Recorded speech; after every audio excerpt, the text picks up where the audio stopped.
The internet just told retirees, withdraw from your 401k when you need it. It's your money, and that sounds clean, until taxes and timing show up and punch you in the face. Because the ears doesn't care that you're just taking a little out. The ears cares what bucket it comes from, what year it happens in, and what it stacks on top of. And if you get the order wrong, you don't just pay taxes. You can accidentally turn your retirement paycheck into a leaky bucket that drains faster every single year. And I think you deserve the full story. So here it is. I'm recording this video right now because this topic is quietly costing retirees real money. Comment where you're watching from so I can see how far these videos travel. And real quick, if you value calm numbers first retirement breakdowns like this, do me a favor. Subscribe and comment Retirement Risk Watch so the algorithm knows you want more of this. Now, in case you haven't seen what I'm talking about, here's the claim making the rounds. Just withdraw from your 401k as needed. It's all the same money. You'll probably be in a lower bracket in retirement anyway. Don't overthink it. And on the surface, it sounds airtight. It sounds like freedom. But when you slow it down piece by piece, and you look at taxes, timing, and sequence risk, you realize the reality is more nuanced. That's clean. It's also incomplete. So I'm going to break down 3 things. First, what withdrawal order actually means, and why it matters more than people think. Second, the most common traps, where retirees accidentally create big tax bills later. And third, a simple action plan you can write down today, a withdrawal sequencing framework that keeps taxes sane and keeps your retirement paycheck sustainable. So, let's start with what we can verify in plain English. A traditional 401k is mostly pre-tax money, which means when you pull it out, it counts as taxable income. Not maybe. Not depending. In general, you pull it out, it adds to your taxable income for that year. And that one fact is the entire game. Here's the clean way to think about it. You don't have one pile of money in retirement. You have different roads. And each road has toll booths. Traditional 401k/traditional IRA is one road. The toll booth is ordinary income tax. Roth is another road. Different rules, different toll booth. Taxable brokerage is another road. Its toll booth might look like capital gains, dividends, and interest. Cash is another road. No tax toll, but inflation is the silent thief toll. And the order you choose is basically you choosing which toll road to drive on first, and which toll road to save for later. If you drive on the expensive toll road at the wrong time, you pay more than you needed to pay. And in retirement, more than you needed to pay doesn't just hurt your taxes. It changes your lifestyle. It changes your stress level. It changes your options. Now, here's where a lot of people get confused. They hear, you'll be in a lower bracket in retirement. Sometimes true. Sometimes not. And I'm going to say something that might annoy both sides. Plenty of retirees end up with higher taxable income later than they expected. Not because they got rich, but because the system forces income on them. And because multiple income streams stack on top of each other. Think about it like a 3-pan kitchen. You've got 3 burners going at once. One pan is Social Security. One pan is required distributions later. One pan is your own withdrawals. If you don't control the heat, everything boils over at the same time. So what does withdrawal order mean? It means, which account do you pull from first, second, third, and why? It means, are you pulling in a way that keeps your taxes predictable? Or are you pulling in a way that creates a tax bomb later? And yes, there are different philosophies on this. But the people who act like it doesn't matter are just not doing the math. Okay. Now let's talk about the viral advice I hate the most. Just spend from taxable first. Then 401k. Then Roth last. You'll hear it everywhere. It's clean. It's simple. It sounds sophisticated. And it can be right in some cases. But it can also be wildly wrong if it causes you to ignore your future required distributions, or if it keeps you in a super low tax bracket for years when you could have intentionally taken some taxable income at low rates. Let me be blunt. Your lowest tax years in retirement might not be when you think they are. For a lot of people, the sweet spot is the window after you stop working but before you start big required distributions, and before you stack everything on top of each other. That window is where planning lives. Here's a question for you. When you imagine retirement, what's your biggest fear? Is it market crashes, taxes, inflation, or healthcare costs? Drop that in the comments, because withdrawal order is not just a tax topic, it's a risk topic. Now let's define the main traps, because these are the places retirees get blindsided. Trap number 1, the "I'll deal with taxes later" trap. This is where someone retires, they keep withdrawals super low from the traditional 401k because they want to avoid taxes, and they live off cash or brokerage, or they just spend less than they could. Then later, required distributions kick in, and suddenly they are forced to pull a meaningful amount out every year whether they want to or not. That forced income stacks on top of Social Security and any other income, and now they're paying higher taxes at a time when they would have preferred stability. Here's the clean way to think about required distributions later. It's like the ears turning on a faucet. You don't control the faucet. You can influence the size of the faucet by planning earlier, but you don't control whether it turns on. Trap number 2. The Roth is sacred. Never touch it trap. Roth money is valuable, yes. It's flexible, yes.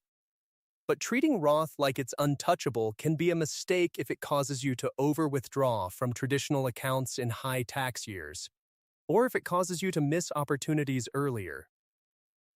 The point isn't never touch Roth. The point is, use each bucket with intention. Trap number 3. The "I didn't realize stacking happens" trap. Here's what stacking looks like in real life. You take a 401k withdrawal. That adds taxable income. Then Social Security has its own tax mechanics based on your overall situation. Add a pension, add part-time work, add dividends and interest, add a required distribution later, and now you're not in the bracket you thought you'd be in. And retirees don't notice until they file the tax return and go, "Wait, why is the bill so high?" Trap number 4. The withholding is the plan trap. Some people think if they withhold a little on the withdrawal, they're good. Withholding is not a strategy. Withholding is just prepaying taxes. Your strategy is deciding how much taxable income you want to recognize each year, on purpose. Trap number 5. The "I'm withdrawing the same amount forever" trap. If you withdraw a fixed dollar amount every year and adjust it upward no matter what, you can accidentally increase your tax exposure during weak markets because you're pulling harder from a portfolio that's down. That's sequence risk on the portfolio side and tax stacking on the income side. 2 problems at once. So, the real question becomes, what is the right withdrawal order? And I'm going to give you a framework that works for most normal people, with normal retirements, without pretending there's a one-size-fits-all answer. Because you are not a spreadsheet. You are a human being with fears, goals, and a tolerance for complexity. Here's the clean way to think about it. A good withdrawal strategy tries to do 3 things at the same time. 1. Fund your lifestyle. 2. Control taxes over your lifetime, not just this year. 3. Protect you from market sequence risk, especially early. If your plan does only one of those, it's incomplete. Okay, now let's build a practical framework. First concept. Think in income layers, not accounts. Layer 1 is guaranteed-ish income, Social Security, pension, maybe an annuity if you have one. That's the foundation. Layer 2 is your portfolio paycheck, your withdrawals. Layer 3 is flexible upside, extra travel, bigger gifts, lifestyle upgrades when markets allow. If you don't separate those layers, you'll end up trying to fund a fixed lifestyle from a volatile machine. That's stress. Second concept, you're managing a tax bracket on purpose. This is where people get weird. They either become allergic to taxes or they become reckless and ignore taxes. Neither is smart. The goal is not pay zero taxes. The goal is pay the minimum taxes required to maintain your lifestyle sustainably. So in many cases, the best withdrawal order is the one that fills up lower tax brackets intentionally while you still have control, especially in that post-work, pre-forced distribution window, so you don't get crushed later when you have less control. Now, here's the skeptical alternative. Someone will say, but what if future tax rates change? Yes, they can. That's plausible. Here's how it can fail. If you assume today's rules and brackets never change, you might over-optimize and miss flexibility. That's why the goal is not perfection. The goal is resilience. You want a strategy that still works even if reality changes. Now, before I give you the step-by-step, let me give you a simple picture. Imagine taxes like a set of shelves. Each shelf is a bracket range. If you keep your taxable income low, you stay on the lower shelves. If you stack too much income on top, you climb into higher shelves. Your job is to decide how much you want to stack each year. And here's the twist. Sometimes purposely stacking a little more now while you're on a lower shelf can reduce your forced stacking later when the ears faucet turns on. That can lower lifetime taxes and reduce stress. All right, now here's a simple action plan. No drama. Step 1. Write down your retirement income timeline. Not the balance, the timeline. When does Social Security start? When do you want it to start? Do you have a pension? When does it start? When do required distributions likely become mandatory? Write those as ages on one line. This is your timeline map. Step 2. Estimate your baseline spending. The monthly number you need to live.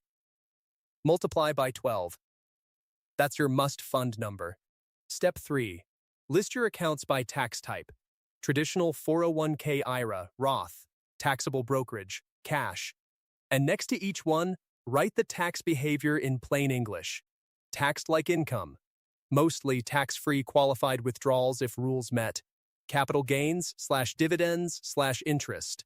No tax but inflation risk. Keep it simple. Write it down. Decide X first, then Y. Now, once you have that, here's the practical sequencing framework I like to teach. It's not a rule, it's a framework. Phase 1. The early retirement window, before big forced distributions and before stacking becomes heavy. In this phase, you usually want to do two things: fund life and keep your taxable income in a target range you choose intentionally. That means you may take some withdrawals from traditional accounts even if you could avoid it, because you are trying to prevent a future tax pileup. You're using the lower shelves on purpose.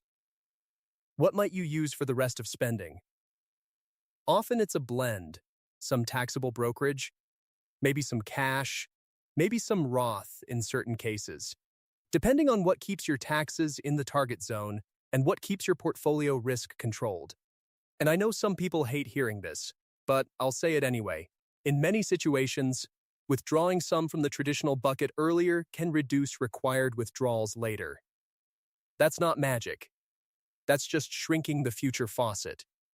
Phase 2. The middle retirement years when your foundation income is running and your portfolio paycheck is stable. Here, the focus shifts to sustainability. You keep the withdrawal rate sane, you refill your cash runway after good years, and you keep taxes predictable. This is where a bucket approach can work beautifully. You hold a runway so you're not forced to sell stocks in a downturn, and you let your long-term growth bucket do its job. Phase 3. Later years when required distributions are bigger and control can be lower. In this phase, you're often managing around what's forced. You may be taking required distributions whether you want them or not. So your strategy becomes, how do I integrate those with the rest of my plan without blowing up taxes and without losing flexibility? This is where people who did nothing earlier sometimes feel trapped.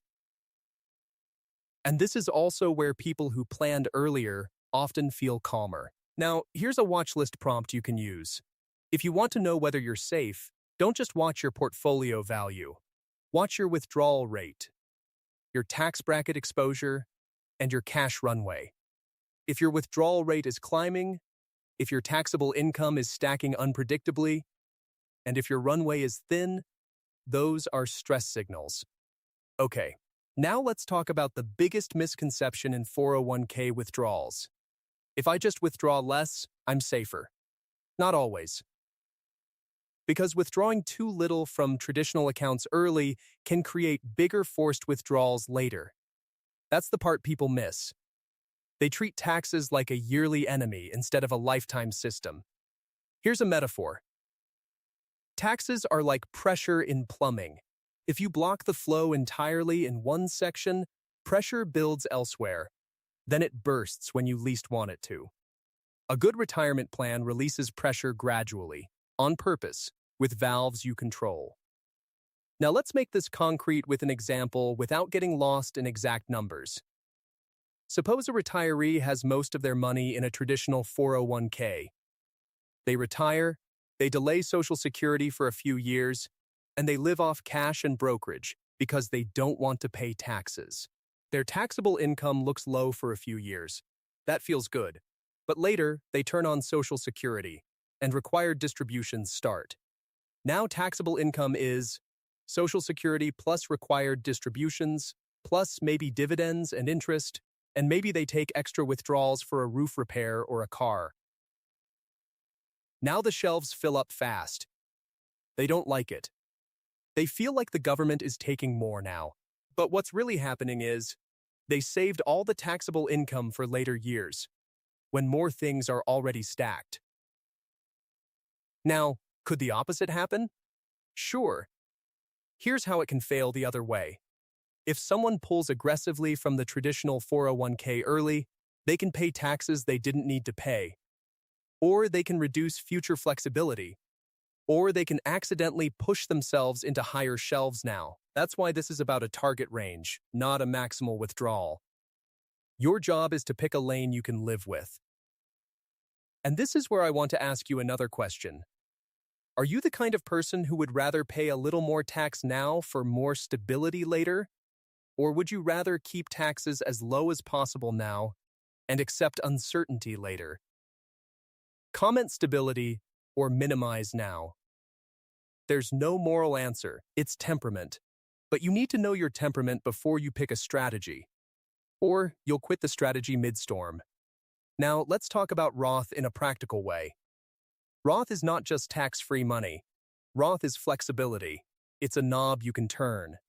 If you have a year where your taxable income is already high because of something forced, you may use Roth to fund extra spending without stacking more taxable income. That's powerful. But it's only powerful if you don't treat it like museum glass. And taxable brokerage? Taxable brokerage is also a knob. If you have a year where you want to control taxable income, you might manage which assets you sell, and when. Again, not advice. Concept. Now I know someone is thinking, this is too complicated. And I hear you.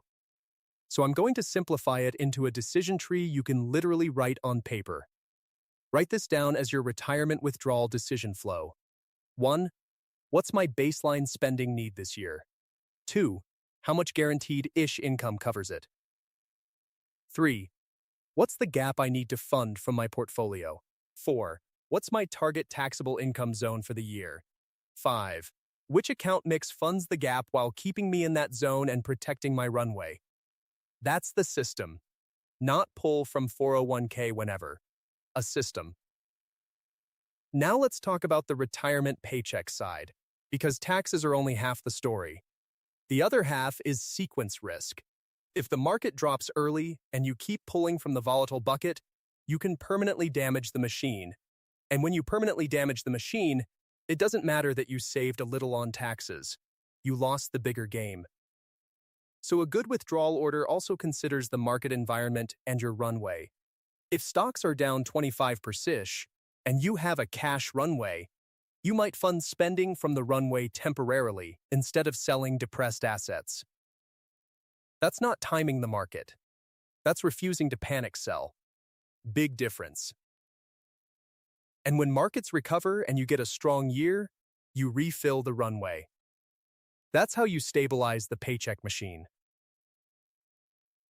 Now here's the skeptical alternative. People will say, but what if I hold too much cash and inflation eats it? Yes, that can happen. That's plausible. Here's how it can fail. If you build a runway so huge that you're basically opting out of growth for too long, you create a slow leak. So the runway has to be sane. The runway is a tool, not a religion. All right, take care of yourself, stay sharp, and I'll talk to you soon. And just so we're crystal clear, this is educational content and commentary. It's my take based on publicly discussed information and my own reasoning, and it's not personal financial advice. I'm not your advisor. I don't know your goals or your risk tolerance. And I could be wrong. Do your own homework. Consider your situation. And if you need personal advice, get it from a qualified professional who knows your situation.